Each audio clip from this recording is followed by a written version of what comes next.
Hi friends, ही आहे आवळा powder. आज ॲक्च्युली मी माझ्या केसांना आवळा पावडर यूज केला आहे। पॅराशूट ऑइल, गरम पॅराशूट ऑइलमध्ये 1 चम्मच आवळा पावडर टाकून त्याला मी मिक्स केलं आहे आणि थंड होईपर्यंत त्याला ठेवलं आहे आणि नंतर मी माझ्या केसांना ते लावलं आहे। ॲक्च्युली केस वाढीसाठी आणि केस न गळणे ह्याच्यासाठी हे खूप उपयोगी पडतं आणि पूर्ण मी स्कार्फमध्ये पूर्ण लावून घेतलं आहे माझ्या केसांना आणि त्याच्यानंतर केस मी थोड्या वेळाने वॉश केले, थोड्या वेळाने म्हणजे अर्धा 1 तासाने मी वॉश केलं आहे।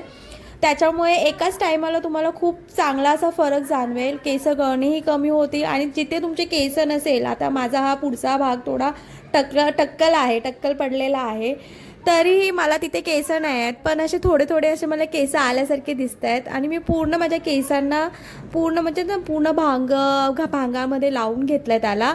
आणि खरंच मी जेव्हा वॉश केले ना, माझे केस असे बॉन्सी आणि एकदम काय बोलतात ना, तुम्हाला डाय वगैरे कोणाचे केस लवकरच सफेद होतात, पण त्याच्यामुळे तुम्हाला डाय लावायची गरज नाही आहे। थोड्या वेळाने ते तुमचे व्हाईट केस जाऊन तुम्हाला ब्लॅक केस येतील, पण हा सतत तुम्हाला उपयोग करावा लागेल ह्याचा, आवळ्याचा। म्हणजे आवळा हा खूपच गुणकारी आहे। ॲक्च्युली हे माझ्या आईने बनवलेलं आहे।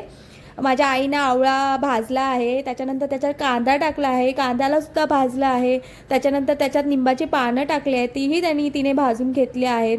त्याच्यानंतर म्हणून ते असं काळा त्याला रंग आला आहे। खरं तर माझी आई खरंच खूप टॅलेंटेड आहे, तिने ते केलं आणि मी एका टाईमलाच यूज केलं आहे, पण मला खूप त्याचा फरक जाणवला।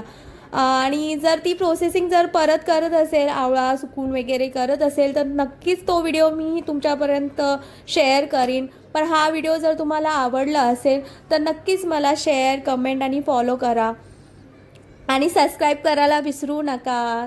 आणि मी आयब्रोला सुद्धा ते लावलं आहे। आयब्रोचं मी जास्त वेळ ठेवला नाही, 10 मिनिटांसाठी ठेवलं, कारण काही काहींचे आयब्रोसुद्धा विरळ असतात, त्याच्यामुळे त्यांना खरंच ग्रोथ येईल। थँक्यू।